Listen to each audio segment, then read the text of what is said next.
Hello বন্ধুরা, তো আজ একটি আবৃত্তি শোনাচ্ছি। প্রথমবার আবৃত্তি করছি, আমি করতে পারি না, তাও একটু চেষ্টা করছি, ইচ্ছা হলো আজকে। তো দেখো তোমাদের কেমন লাগে। তো কবিতার নাম পতাকার পাঁচ রং, সুকান্ত আচার্যর লেখা।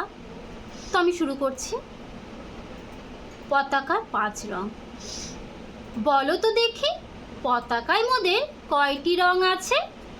শিক্ষক এসে শুধালেন হেসে দ্বিতীয় শ্রেণীর কাছে। একসাথে মিলে সব ছেলে বলে চিৎকার করে জোরে, তিনটি বর্ণ রয়েছে রাঙানো জাতীয় পতাকা জুড়ে। শ্রেণীর পিছনের বেঞ্চে শিশু ছিল এক বসে।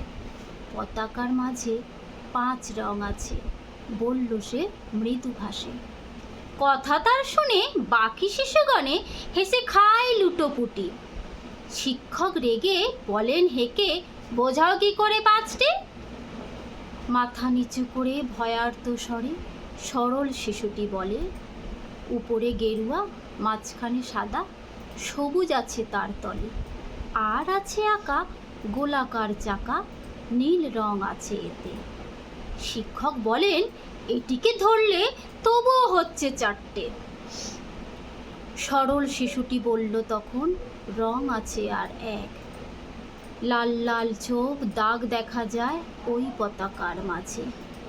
বাবাকে যখন আনলে ওরা কফিনের ঢাকা খুলে, জড়ানো রয়েছে দেহখানা তার পতাকার ফুলে। রক্তের দাগে ছিল লাল চোখ ওই পতাকার মাঝে।